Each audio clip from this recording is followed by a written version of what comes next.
오늘 성경 말씀은 신약 성경 히브리서 12장 말씀입니다. 히브리서 12장 5절 말씀부터 9절까지 말씀을 한 목소리로 함께 읽도록 하겠습니다. 히브리서 12장 5절 말씀부터 9절까지 말씀을 한 목소리로 함께 읽겠습니다.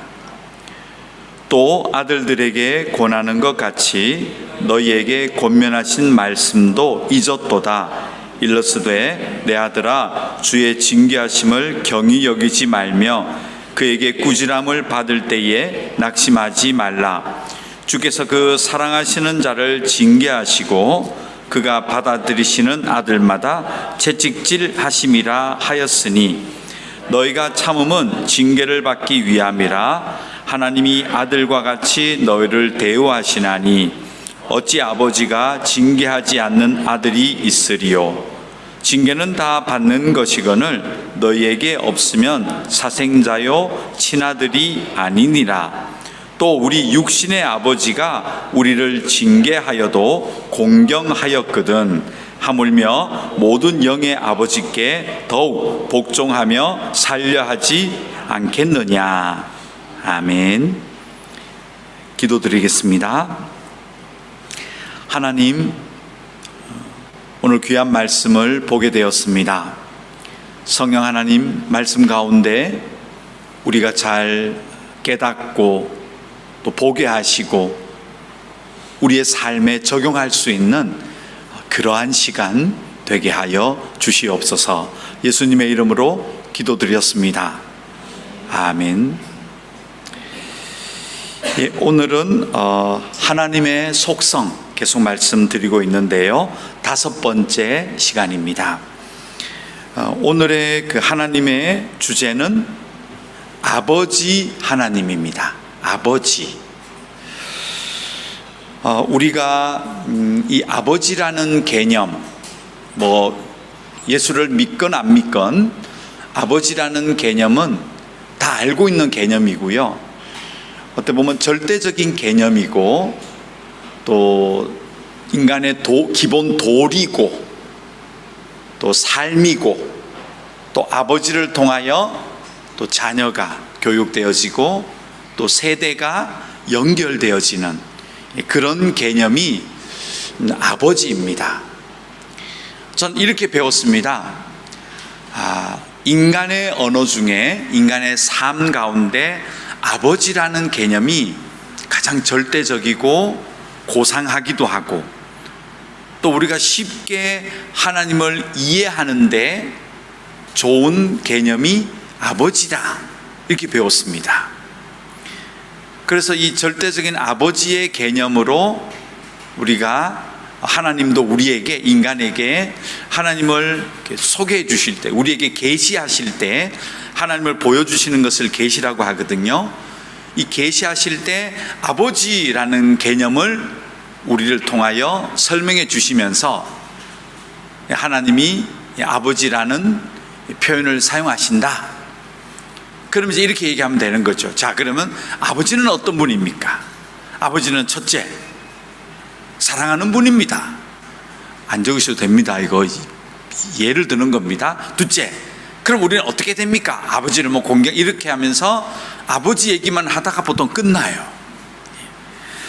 그래서 흔히 알기로는 하나님이 자신이 너무 어려우시니까, 인간들이 이해하기가 너무 힘드니까 아버지라는 개념으로 자기를 우리에게 나타내신다. 이런 어떤 명제를 우리는 가지고 있습니다. 저 또한 그렇게 배웠던 것 같고 들었던 것 같고 그렇습니다. 그런데 이 아버지라는 개념은 인간이 만들어낸 개념이 아닙니다. 하나님의 본성, 하나님의 속성, 하나님만 가지고 계신 능력, 그리고 창세기에는 하나님의 형상, 이렇게 얘기하거든. 같은 말입니다. 하나님의 본체, 본성, 속성, 하나님의 형상, 딱 같은 말이겠죠. 근데 이 하나님의 형상 가운데 아버지 개념이 있는 겁니다. 그러니까 인간만의 언어가 아버지가 아니에요. 근데 우리는 이것을 반대로 자꾸 생각했어요. 그래서 아버지라는 개념의 이 하나님에 대해서 조금은 부족한 지식들을 가지고 있지 않은가 생각을 저는 해보게 됩니다. 그래서 아버지라는 이 개념, 아버지, 왜 자녀 없는 아버지는 있어도 아버지 없는 자녀는 없다고 하잖아요. 그래서 아버지라는 개념은 하나님으로부터 받은 속성입니다. 좀 어려우신가요? 하나님의 속성 가운데 아버지의 속성이 들어있는 거예요. 오히려 이것이 우리 인간 창조 때 저희들에게 주신 굉장히 좋은 복입니다. 이 개념이. 자, 한번 성경을 열고 보도록 하겠습니다. 창세기 1장 27절. 여러분이 많이 아시는 성경이죠? 같이 읽어볼까요? 하나님이 자기 형상 곧 하나님의 형상대로 사람을 창조하시되 남자와 여자를 창조하시고. 네, 이 말씀에 보면 들어있죠. 인간이라고 하지 않고 창세기 기록은 남자와 여자라고 되어 있어요. 이거 중요한 얘기예요. 중요한 포인트예요. 남자와 여자다. 그리고 이 남자와 여자는 하나님의 형상이 투영되어 있다. 하나님의 형상이 그 남녀에 들어있다는 거예요. 자, 이까지는 우리가 이해가 되시죠? 그런데 28절. 자, 요거 중요한 성경이죠? 같이 읽겠습니다. 하나님이 그들에게 복을 주시며 하나님이 그들에게 이르시되 생육하고 번성하여 땅에 충만하라. 땅을 정복하라. 바다의 물고기와 하늘의 새와 땅에 움직이는 모든 생물을 다스리라 하시니라. 아멘. 와, 이 구절은요 굉장히 많은 의미들이 함축되어 있습니다. 우선 27절과 8절을 연결해서 보면 이제 27절에서는 남녀라고 하셨죠? 남녀, 남자와 여자. 근데 이 둘이를 합쳐서 뭐라고 부르고 있죠? 그들에게. 즉 남녀가 함께 그들이 함께 똑같은 능력과 똑같은 지위를 가지고, 그래서 뭐 남자는 여기 뭐 여자는 여기, 이게 말이 안 되는 거예요. 창조의 질서에서는 하나님이 남녀 역할을 구분하신 거예요. 그리고 막상 그 많은 복과 또 명령은 똑같이 주셨어요. 그래서 창세기 1장 28절에 와서는 그들에게 이렇게 되고 있는 거예요. 그렇죠? 27절은 남녀, 28절은 그들에게. 또 중요합니다. 그러면 이 남녀가 함께, 그들이 함께 무엇을 해야 돼요? 하나님이 생육해야 되고 번성해야 되고 땅에 충만해야 됩니다. 그리고 하나님이 만들어주신 많은 자연물들, 물, 흙, 공기, 광물들, 뭐 금도 있었고 뭐 다이아몬드도 있고 지금 다 발견되고 있잖아요. 히토리우, 뭐 마그네사이트, 뭐 여러 가지 광물들 하나님이 가득히 주신 거예요. 그리고 그것들을 개발하고 연구하여 비행기도 만들고 잠수함도 만들고 그리고 자동차도 만들고 여러 가지 컴퓨터도 만들고, 이 모든 것이 사실은 자연에서 왔잖아요. 전부 하나님의 창조물을 우리가 개발하고 있는 거예요. 그렇죠? 그리고 바다, 하늘, 땅, 육해공. 우리 한국 분들은 뭐 산전수전, 공중전 이런 말도 하시는데요. 맞아요. 하나님 표현이 땅, 바다, 하늘 다 나오잖아요. 온 천지, 하나님의 창조물 그 모든 분야를 들어가서 개발하고 연구하고 발전시키고 또 거기에서 얻어지는 결과물로 감사하고 또 그것을 누리고 이렇게 하라는 거예요. 그래서 하나님이 이 명령 가운데 남녀가 그들이 그러면 이 두 사람이 이 모든 일들을 언제 다 합니까? 두 사람이 한계가 있잖아요. 그래서 무슨 방식이 필요한 거예요? 두 사람이 자녀를 낳고 그 자녀에게 얘들아, 하나님이 이런 말씀을 주셨고 이런 자녀를 우리에게 주셨다. 아버지가 여기까지 했는데 너 한 번 더 연구해봐. 아버지가 저기까지 갔는데 그 다음을 가봐. 아버지가 이것까지 해놨는데 더 한번 연구를 해서 확장시켜봐. 개발해봐. 이게 자연스럽잖아요. 그래서 무슨 제도가 벌어진 겁니까? 가족이 있는 겁니다. 자녀가 또 자녀를 낳고 자녀를 낳고 하면서 하나님이 인간들에게 주신 이 복의 개념을 누리면서 또 만들어주신 자연들을 하나하나 개발하고 연구해 나가면서 정복해 나가면서 살아가는 이 형태, 여기에 하나님의 섭리가 들어있죠. 바로 아버지라는 개념이 여기 들어가 있는 겁니다.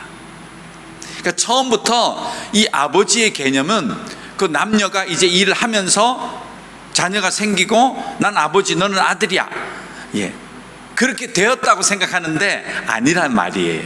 그러니까 하나님이 처음부터 창세기 1장에 보았더니 남녀를 창조하시고 그들이 복을 받으며 하나님의 이 놀라운 창조물 개발하면서 연구하면서 발전시켜 나갈 수 있는 이 놀라운 원리들을 연구하고 누리면서 보람을 느끼며 하나님 고맙습니다. 이거 만들었어요. 그래, 잘했어. 하나님 이것도 되는데요. 그렇지. 이게 에덴 동산에서 잠깐 나오거든요. 열심히 아담이 일했다 하나님이 보고 계셨다. 그리고 아담이 한 그대로 되더라. 이 짧은 문장 같지만 하나님의 그래, 맞아. 너가 가지고 있는 오감이 있지. 눈으로 보고 생각하고 또 만들어내고 하나님 인정하셨던 거예요. 그런데 이 방식을 어떻게 만들어 주시냐면 아들이 또 그 다음 아들이 가정을 꾸미고 또 아버지의 이 생각들과 또 아버지의 것들이 상속, 유전, 기업들이 자꾸 전달되면서 이 일이 이루어지도록 하나님이 만들어 놓으셨는 겁니다. 그래서 우리가 우리 선조들부터 내려왔던 우리의 아버지의 그 아버지의 아버지, 그러니까 아버지 없는 자녀는 없잖아요. 자녀 없는 아버지는 있어도. 그래서 계속 올라가면서 연구해 봤더니 이 아버지라는 개념으로 세상이 돌아가게 하셨구나. 이게 어디서 왔느냐? 하나님의 개념이라는 거예요. 그러니까 하나님이 천지를 창조하시고 인간을 오늘 창세기 1장 27절 28절에 이 과정으로 살아가게 하신 이 원리는 아버지라는 개념을 우리에게 주셨기 때문에 이것이 가능하다. 이렇게 봤을 때는 어떻습니까? 그렇구나. 이것이 하나님의 나라구나. 그래서 성경의 특이한 점이 뭐냐? 성경을 보았더니 못된 집안은 그 뒤에 누가 누구를 낳았는데 그놈이 나쁜 놈이었어요 라만 기록되어져 있어요. 근데 그 아버지가 하나님 앞에 잘 살고 그리고 정직하게 하나님 앞에서 예배하고 살았던 자들은 무슨 기록이 되어 있습니까? 족보가 기록되어 있어요. 계보가 기록되어 있다고요. 그래서 누가 몇 세에 누구를 낳고 또 그리고 그가 자녀를 낳았는데 그 자녀가 몇 세에 또 누구를 낳고, 우리는 성경 읽다가 이 부분이 오면 이게 뭐야, 웬 족보 얘기야, 발음도 잘 안 돼요. 이게 어려워가지고 우리나라 말이 아니라서 쑥 넘어가. 에이 재미없네. 넘어가지 마세요. 하나님이 무슨 얘기를 담고 싶으신 거죠? 바르게 살아가면 하나님 앞에 정직하면 그 자녀가 또 정직하고, 그래서 그 자녀가 하나님이 주신 기한을 한 연한을 누리고, 또 그 자녀가 자녀를 놓고, 그 자녀가 그 다음 자녀를 놓고, 그렇게 가는 거예요. 이 굉장히 의미가 있는 일들입니다. 그래서 성경에 유독 족보가 많이 나오죠. 그 이유는 분명합니다. 바르게 살 때는 족보가 있습니다. 이 활용정점의 족보 이야기는 어디서 만개하죠? 마태복음 1장이잖아요. 신약 성경은 그 하나님의 말씀이 육신이 되어 우리 가운데 거하시잖아요. 예수 그리스도의 세계잖아요. 그런데 무엇으로 시작해요? 아브라함의 족보로 시작해요. 마태복음 족보잖아요. 이거 왜 적어놨을까? 예수님이 계보를 아니잖아요. 중간에 여자도 있고 이방인도 있는데요. 이 계보는 뭐지?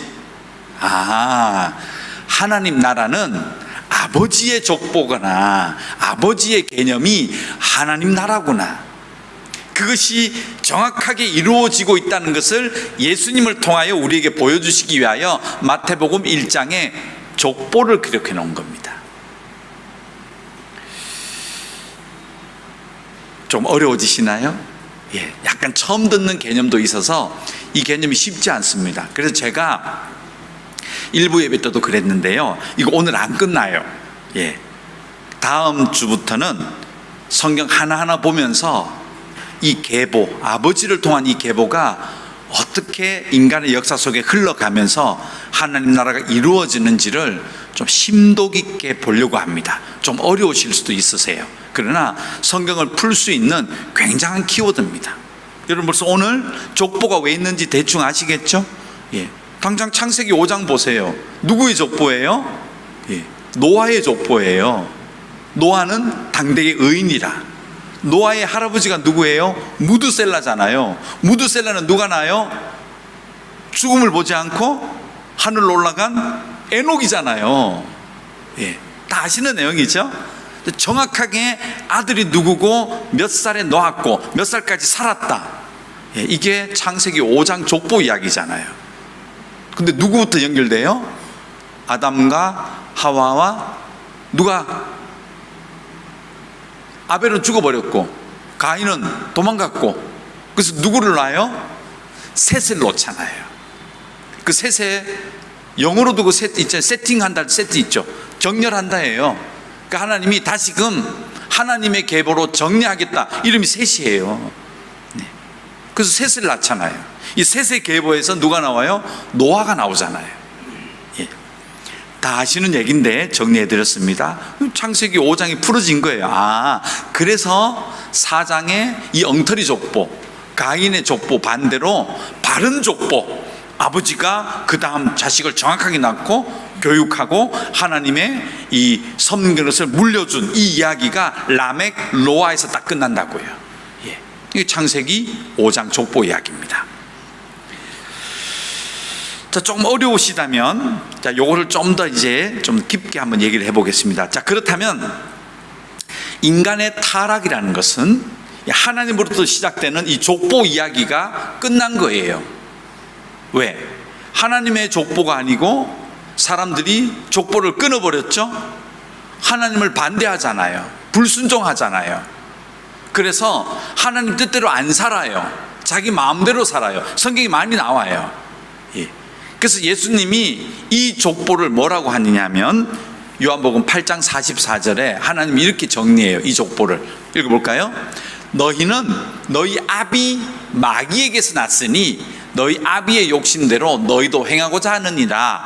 그는 처음부터 살인한 자요, 진리가 그 속에 없으므로 진리에 서지 못하고 거짓말을 할 때에, 거짓을 말할 때마다 제 것으로 말하나니 이는 그가 거짓말쟁이요 거짓의 아비가 되었음이라. 아멘. 예수님이 갑자기 어느 날 족보 이야기를 하시는 게 아니에요.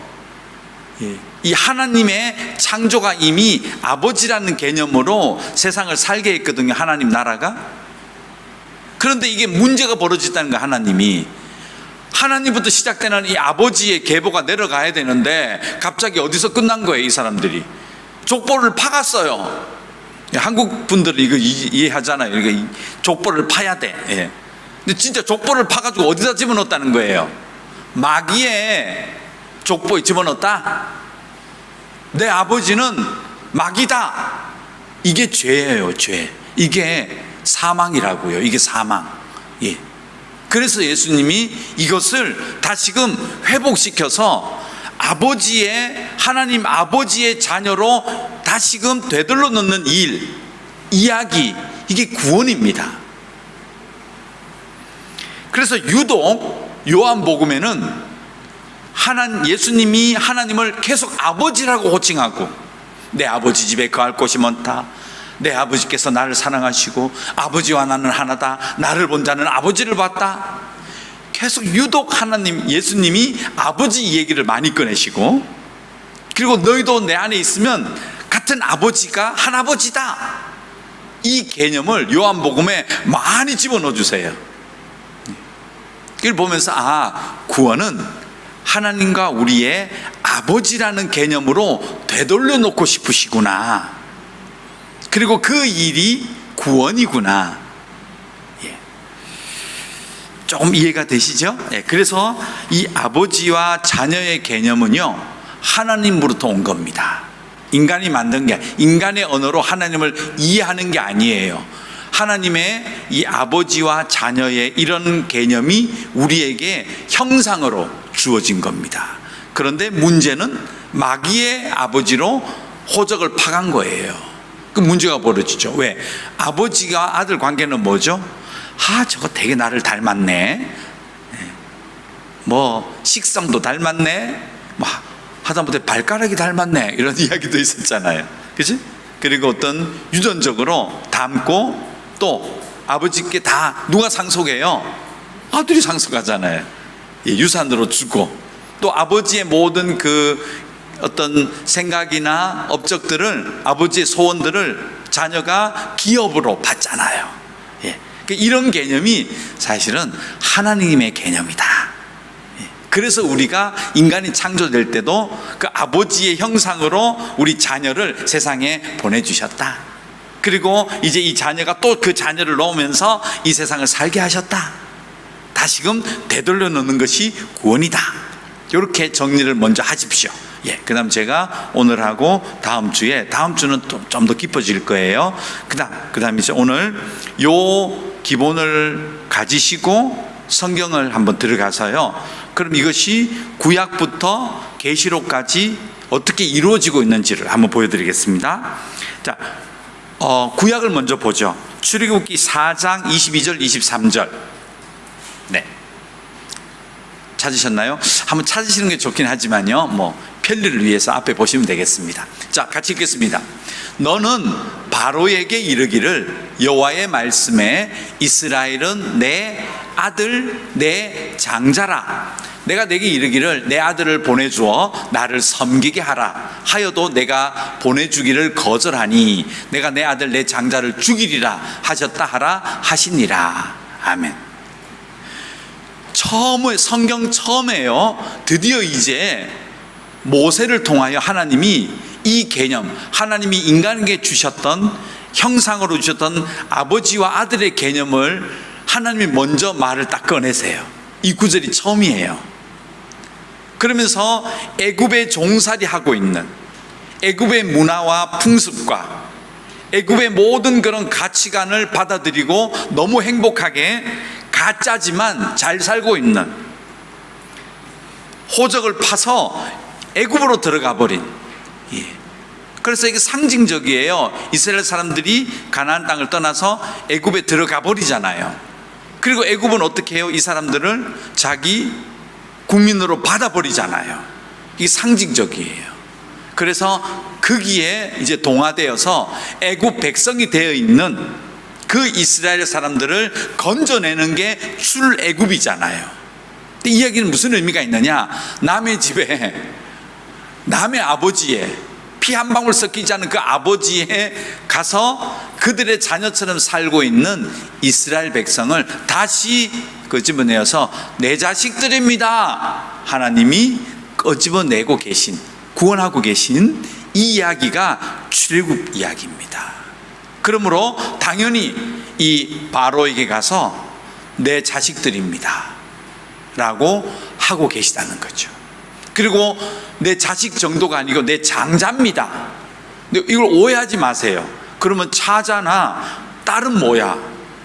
찬밥인가? 가치가 없나가 아니에요. 이걸 잘못 해석하면 유대주의 중심자가 돼요. 그래서 이스라엘만 하나님 나라 아니에요. 여기서 장자라고 하는 이유는 뭘까요? 장자는 무엇을 가졌어요? 아버지의 모든 것을 가질 수 있는 권한, 이 모든 것을 상속받을 수 있는 합법적인 권한을 장자가 가지고 있었거든요. 그래서 이 이야기는 장자가 재고 조화가 아니고요, 이 자식은 내가 얼마나 중요하게 여기냐면 나의 모든 것을 물려줘 상속해야 될 너무너무 귀한 자녀입니다 라는 게 하나님 마음이에요. 하나님은 인간을 사랑하시되, 이거 장자, 우리 한국 분들 좀 나이 드신 분들은 정말 개님 이 이야기 좋으세요. 예전에 제가 제 외갓집에 갔는데요, 외손자는 손자 아니지 이러시더라고. 외할머니가요. 저 두고두고 마음이 아팠습니다. 서러웠어요. 그래서 친손자를 되게 좋아하시고, 또 이 할머니는 첫째만 아들이에요. 나머지는 별로. 제 어머니는 딸인데 넌 바깥에서 주워왔어 해서 이름이 외선이었어요. 바꿔 대자를 썼어요, 딸 이름에다가. 얼마나 가치가, 뭐 사랑하셨겠죠. 예를 든 겁니다. 그런 식으로 한국어 이해 잘하세요. 근데 이게 하나님이 그렇게 표현하는 거예요. 그 마치 내 장자야, 내 맞이지. 이거는 다른 사람을 무시하고 차자나 뭐 여자를 무시하는 얘기가 아니에요. 나의 모든 것을 주고 싶은, 너무나 좋아하고 너무나 아끼고 내 것을 다 너의 것이야 라고 해도 될 정도의 가치가 있는 내 새끼들입니다, 사랑하는 나의 자식들이에요, 이 표현이세요. 오해하지 마세요. 이 성경 잘못 읽으면 이스라엘만이 무슨 하나님의 선민이고 뭐 나중에 뭐 이스라엘이 구원받아 세계가 끝나고 이거 잘못 세대주의로 빠져요. 이게 아닙니다. 그렇게 풀이하셔야 돼요. 내 아들, 내 장자다. 내가 앞으로 나의 기업을 다 물려줘야 될 내 사랑하는 내 민족이다. 그 마음이 여기에 가득히 들어있다. 하나님의 구원이 얼마나 애절하시고 아버지로서 우리에게 주고 싶은 것이 많은지를 보여주는 그런 이야기죠. 그 다음에요, 신명기 7장 11절. 자, 여기 한번 가볼까요? 먼저 11절 12절을 먼저 읽겠습니다. 읽습니다. 그런즉 너는 오늘 내가 내게 명하는 명령과 규례와 법도를 지켜 행할지니라. 여기서 한번 끊어볼게요. 자, 이 이스라엘 백성들을 시내산으로 끄집어내셔가지고요, 모세를 통하여서 무엇을 말씀하세요? 명령과 규례, 법도, 예를 들어 뭐 십계명 포함되어 있죠, 제사제도 포함되어 있죠, 안식일제도 포함되어 있죠, 절기제도 다 포함되잖아요. 근데 이런 많은 것들을 이 이스라엘 자기 아들, 내 장자들에게 얘기하세요. 그러면 우리가 흔히 보면 이게 너무 가혹해, 너무 많고 너무 지키기 어렵고 하나님은 무슨 굉장히 독재자 같이 느껴지기도 하고, 이거 너무 뭐 시쳇말로 너무 깐깐하신 거 아니야? 너무 빡빡하신 거 아니야? 이렇게 얘기해도 돼요. 설교 시간에 하기 좀 부끄러운 얘기지만, 너무 깐깐한데? 이렇게 느낄 수 있는 거예요. 그런데 하나님이 지금 이렇게 명령과 규례와 법도를 강하게 얘기하셔야 돼요. 왜? 첫 번째 에덴 동산 했더니 날려 먹었네. 그러고는 족보를 파고 엉뚱한데 가버렸잖아요. 그래서 하나님이 다시금 얘기하시는, 강하게 하시는 거예요. 자, 제발 좀 내 얘기를 들어봐. 이 간절함이 있는데요, 그 다음 구절부터는요, 창세기 좀 전에 보셨죠? 1장 28절에 관주 성경이에요. 해석이라고요. 창세기 1장 28절을 더 상세하게 풀어놓은 성경이 신명기 7장 12절부터 13, 14절까지입니다. 한번 들어가서 하나 살펴보는 12절 먼저 볼까요? 너희가 이 모든 법도를 듣고 지켜 행하면 내 하나님 여호와께서 내 조상들에게 맹세하신 언약을 지켜 내게 인내를 베푸실 것이라. 그러니까 이 명령과 규례와 법도는요, 하나님 편에서 필요한 게 아니에요. 하나님이 우리 찬양을 안 받으셔도 혼자 영광스러우세요.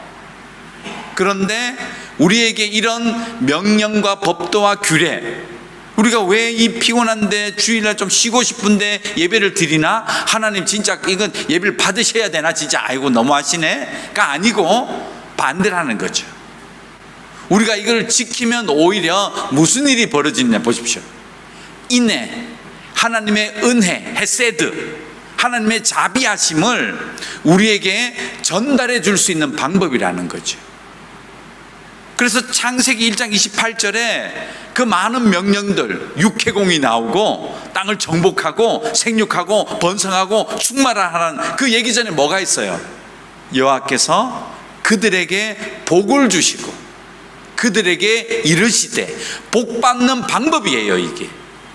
그래서 하나님이 잘 지키면 인애를 베풀고, 그 다음 13절, 자 지금부터 잘 보십시오. 읽어볼까요? 곧 너를 사랑하시고 복을 주사 너를 번성하게 하시되 내게 주리라고 내 조상들에게 맹세하신 땅에서 내 소생에게 은혜를 베푸시며 내 토지 소산과 곡식과 포도주와 기름을 풍성하게 하시고 내 소와 양을 번식하게 하시리니. 이거 창세기 1장 28절에 읽었잖아요.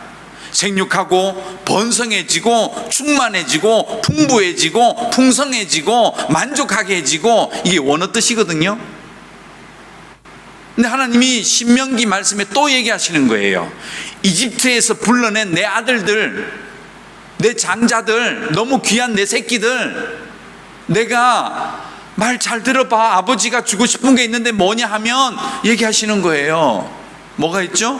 너에게 복을 줄게, 헤세드, 은혜를, 자비를 베풀어 줄게. 또 있잖아요. 내 조상들에게 맹세하신 땅에서 은혜를 베풀고 내 토지 소산과 곡식 풍성하게 하고 번식하게 하고 부족함이 없게 해줄게. 14절, 내가 복을 받음이 만민보다 훨씬 더하여 너희 중에 남녀와 너희의 짐승의 암수에 생육하지 못함이 없을 것이며. 이 단어가요, 생육, 번성, 이 단어가 창세기 1장 28절하고 전부 같다고요. 지금 그 창세기 1장 28절에 하나님의 형상의 복이 오늘 이 신명기 이 말씀에 또 반복되는데요.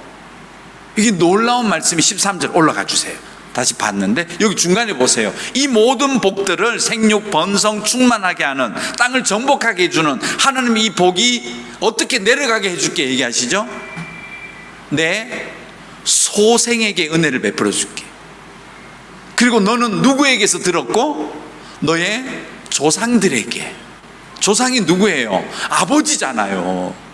그리고 너의 소생들에게도 이걸 내려가게 해줄게. 누구예요? 너가 뭐가 된다는 겁니까? 아버지가 된다는 거예요.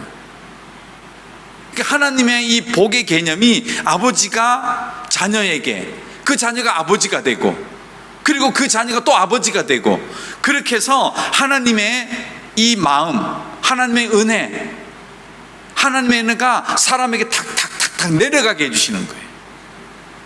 그 모든 것들을 장자가 상속받듯이 하나님의 놀라운 것들이, 복이, 은혜가, 풍성이, 영광이, 여기 번성이, 생육이 전부 아버지라는 개념으로 계속해서 대를 내려가서 해줄게.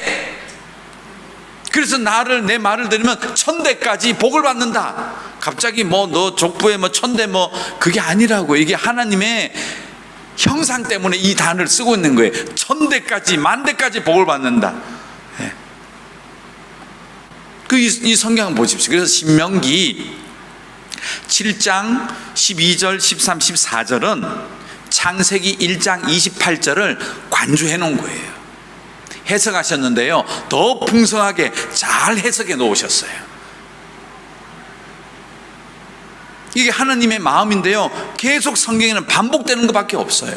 이게 변할 리가 있습니까? 그래서 예수님도 오셔가지고 내가 아버지라고, 내가 아버지라고, 그렇게 얘기하시는 거예요. 그래서 이 신명기 말씀이 굉장히 중요하죠. 이해하셨습니까? 굉장히 중요한 말씀이다 생각하시면 됩니다. 자, 이제 좀 건너뛰어 볼까요? 신약으로 가보죠. 마태복음 6장 9절. 자, 똑같습니다. 읽습니다. 그러므로 너희는 이렇게 기도하라. 하늘에 계신 우리 아버지여, 이름이 거룩히 여김을 받으시오며. 예수님이 이 땅에 오셔서 우리 인간들에게 기도를 가르쳐주고 싶은 거예요. 하나님하고 연결되게 만들어주고 싶은데 호칭을 무엇으로 해라? 하늘에 계신 우리 아버지라고 불러라. 여기 이루어진 거예요. 원래 하나님이 창세기에 만들어 놓으신 그 회복, 이것이 회복을 위하여 그 원래대로 돌아가기 위하여 예수님도 하나님을 아버지라고 부르는 그 일에 오신 거예요. 그러니까 이제 하나님 마음이 초지일관이시죠. 나와 내 자녀들이 아버지와 자녀의 관계로, 그리고 그 복음을 받은 내 아들이 아버지가 되어서 다음 자손들에게, 후손들에게 또 하나님의 유업을 넘겨주고, 이런 좋은 선례를 성경이 기록해 놨단 말이에요. 계보로 기록해 놨단 말이에요. 그래서 중간중간 계보가 되게 많이 나와요. 근데 그 계보는 전부 정확한 계보잖아요. 누가 누구를 놓았다, 누가 누구를 놓았다, 몇 살에 놓았다. 신학교에 그 시험 문제 나온 줄 알고 다 외웠거든요. 초기에요. 시험 문제 안 나왔어요. 다 외우고 막 969 다 외워놨는데 지금은 가물가물합니다만. 그래서 성경에 왜 족보가 있을까? 하나님 나라의 모습을 우리에게 보여주시는 샘플이에요. 그리고 나중에 또 아마 생명책에도 저는 족보책이라고 생각해요. 그 생명책 우리 모르잖아요. 생명책에 기록되어지면 하나님 구원받게, 그 생명책이 뭘까요? 장제식 목사 구원됨, 이거 썼을까요? 그렇게 아닐 것 같아요. 저는 족보책이라고 생각해요. 누가 누구를 낳고 누가 누구를 놓아서 또 하나님의 유업을 누가 받았고. 이거는 혈통족보가 아니에요. 혈통이 아니에요. 혈통이 아니고 어떤 것 같습니까? 믿음의 족보란 말이죠. 믿음의 족보를 이렇게 기록한 족보책이 아닐까. 더 얘기하면 또 이상한 방향으로 가니까 혹시 이 정도 제 개인 생각입니다. 예수님도 이걸 중요히 여기셔서 오셔서 이 개념을 설명하셨다. 자, 가볼까요? 요한복음 1장 12, 13절. 자, 이 얘기 있어요. 제가 금방 한 얘기예요. 요한이 했어요. 읽어볼까요? 영접하는 자, 곧 그 이름을 믿는 자들에게는 하나님의 자녀가 되는 권세를 주셨으니 이는 혈통으로나 육정으로나 사람의 뜻으로 나지 아니하고 그 족보가 아니에요. 어떤 족보예요? 하나님께로부터 난 자들, 하나님으로부터 시작된 족보, 그 족보에 들어가는 권세를 우리가 받았다는 거예요. 이거는 육신의 혈통 족보가 아니에요. 뭐 인동장씨, 뭐 황상파 32도, 이게 아니에요. 이 족보가 아니고요. 이거는 혈통과 육정의 이 족보가 아니에요. 하나님께로부터 시작된, 보셨잖아요. 하나님의 형상이 아버지 개념으로 우리에게 들어왔다니까요. 그래서 이 라인에, 이 족보 라인에 들어가 있다는 얘기예요. 이게 우리의 구원이에요. 우리가 구원받아서 하나님의 자녀가 되었습니다. 이 이야기는 하나님의 족보책에 우리가 들어간 겁니다. 이거 예수님이 하신 얘기 아니에요. 이거 요한이 한 거잖아요. 예수님에게 잘 배운 거죠. 요한은 뭐 창세기를 모를 리가 없잖아요. 달달 외울 사람일 텐데, 유대인인데. 그래서 요한은 이것을 정리를 아마 공부를 했던 것 같아요. 예수님에게. 자기가 복음서를 적을 때는 내가 이제 하나님의 자녀가 되었는데, 나는 유대인이고 이스라엘 사람인데 내 혈통 이거 이렇게 이해하면 안 돼요. 이거 아니고 처음 시조는 하나님이십니다. 이걸 적은 게 요한복음입니다. 그래서 이 구절은 그렇게 해석하시면 되는 거죠. 사도 바울도 이걸 알았어요. 사도 바울도 이걸 깨달았죠. 로마서 8장 14, 15절. 읽어볼까요? 무릇 하나님의 영으로 인도함을 받는 사람은 곧 하나님의 아들이라. 예. 성령의 목적도, 성령이 우리를 인도한 성령 충만의 목적도 우리가 하나님의 아들, 하나님의 족보책에 들어갔구나, 하나님을 아버지로 부를 수 있는 그 족보책에 들어가게 만들어주는구나, 성령의 역사입니다. 성령의 역사는 마귀 아비의 족보에서 어디로 옮겨간 거예요? 하나님의 족보책으로 옮겨가는 것이, 이것이 성령의 역사, 이게 구원이라고 사도 바울은 다 깨달았죠. 다시 볼까요? 너희는 다시 무서워하는 종의 영을 받지 아니하고, 족보가 이제 족보를 팠다는 거예요. 무서워하는 이 사탄의 족보를 팠다. 예수님이 얘기하셨잖아요. 너희는 거짓의 아비 자녀들이라고. 예.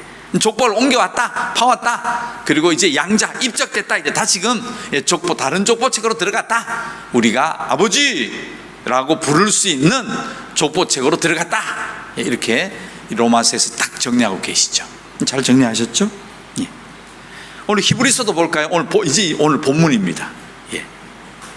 자, 오늘 본문도 그 얘기예요. 오늘 이 히브리서 기자도 이걸 깨달아서 이제는 하나님과 아들, 우리가 자녀가 되었기 때문에, 그러면 이제 뭐까지 히브리서는 적용이 되어 들어가냐 하면, 그러면 이제 우리가 하나님의 족보책에 들어갔으니까 그 개념으로 하나님을 이해해 봤더니 너무 쉬워지고 있어요. 예. 하나님을 무서운 절대 지존자가 계신 그분의 앞에 나는 조그마한 존재, 겸손한 표현은 좋지만 아닙니다. 성경적으로는 아버지와 아들이 딱 되었다는 이 개념을 가지고 하나님을 딱 이해했더니 하나님에 대한 이해 폭이 확 넓어지더라. 어떻게 넓어졌죠? 읽어볼까요? 또 아들들에게 권하는 것 같이 너희에게 권면하신 말씀도 잊었도다. 일렀으되 내 아들아, 주의 징계하심을 경히 여기지 말며 그에게 구제함을 받을 때에 낙심하지 말라. 이제 아들이니까 하나님이 우리가 조금 못할 때는 그렇게 살래너? 우리 부모님 화나실 때 다리 몽댕이 부러뜨리겠다. 부러뜨리는 부모가 어디 있어요? 그러면 쿨 죽게요. 예, 그냥 막 그럴 때도 있다. 이게 이해가 되어지는 거야. 하나님이 절대자로 봤을 때는 우리가 예물을 드리고 잘 막 이렇게 공양하면 그래 내가 복 주는 신이야, 그 정도가 이게 이미 탈피하고 있는 거예요. 이 히브리서는 그게 아니고 아버지처럼 대하면 되더라. 아버지가 뭐 얘기하는데 제대로 안 하면 너 이거 아니? 너 이렇게 살래? 이게 정말 미워서예요? 너 가만 안 둔다? 그렇게 가만두면 가만히 존재할 아들이 어디 있어요? 다 사라졌지. 아버지 눈에 뭐 얼마나 마음에 들었겠어요. 예. 그래서 이런 일들도 이제 이해가 돼요. 하나님이 아버지니까 이렇게 하시겠구나. 이해가 되는 거죠. 6절 볼까요? 주께서 그 사랑하시는 자를 징계하시고 그가 받아들이시는 아들마다 채찍질 하심이라. 우리를 입적해 주셨으니까, 우리를 자녀 삼아 주셨으니까 이제는 아버지의 권한으로 우리를 지적하시는구나, 아버지의 권한으로 우리를 대우하시는구나, 이걸 깨달았다는 거죠. 그 7절 너희가 참으면 징계를 받기 위함이라. 아버지 하나님이 아들과 같이 너희를 대우하시나니 어찌 아버지가 징계하지는 아들이 있으리요. 예. 이 구원을 깨달았더니 하나님과 우리가 아들과 아버지 사이가 되었구나. 8절 징계는 다 받는 것이거늘 너에게 없으면 사생자의 친아들이 아니니라. 오히려 이제는 하나님과의 구원 다음의 관계 속에 보니까 오히려 이것이 상호작용을 하는구나. 그러니까 하나님은 자기를 아버지로 부르는 자들하고는요 상호작용을 하세요. 이게 무서운 얘기예요. 그러면 그 다음부터 우리가 제대로 안 살잖아요. 징계가 있다고 저는 믿습니다. 우리가 죄악된 길에 계속 있잖아요. 저는 매가 있다고 믿어요. 되게 아파요. 아파야 매죠. 그러나 그 하나님의 마음은 회복이지 분풀이가 아니라는 거예요. 9절 육신의 아버지가 우리를 징계하여도 공경하였거든 하물며 모든 영의 아버지께 더욱 복종하며 살려 하지 않겠느냐. 이제 이게 다 이해가 되는 거예요. 우리 형상 속에 아버지라는 개념을 주셨기 때문에 하나님 앞에 내가 어떻게 살아야 되는지도 이제 쉽게 알 수가 있는 거예요. 그러니까 우리가 신앙생활을 어떻게 할까 어려울 수 있으세요. 굉장히 고상해 보이고 목사님 정도 돼야지 저 똑같습니다 여러분하고. 이렇게 하나님을 잘 섬기는 비법 나 주님의 기쁨이 되기 원하는 어떻게 하면 되지? 그 고민 필요 없어요. 딱 하나예요. 이미 우리에게 놀라운 복을 주셨어요. 아버지를 생각해 보세요. 필요한 거 있으면 얘기하시고요. 잘못했을 때 조금 혼나세요. 예, 징계 받으셔야 돼요. 예, 해초리 맞으셔야 돼요. 예, 따끔하고 눈물 나셔야 돼요. 그런데 기가 막힌 게 있어. 아버지께 다 내 거야. 이걸 뭘로 바꿔요? 이거 진짜 최고잖아요. 이게 계시록 말이에요. 오늘 마지막 구절입니다. 계시록 21장 6절 7절 여기 들어있어요. 이야기가 고스란히 들어있어요. 한번 볼까요? 또 내게 말씀하시되 이루었도다. 나는 알파요 오메가요 처음과 마지막이라. 내가 생명수 샘물을 목마른 자에게 값없이 주리니. 지금 보세요. 이건 구원이잖아요. 이제 하나님의 구원의 완성이 뭐냐 보십시오. 이기는 자는 이것들을 상속으로 받으리라. 나는 그의 하나님이 되고 그는 내 아들이 되리라. 여러분, 이게 최고의 위로고 복입니다.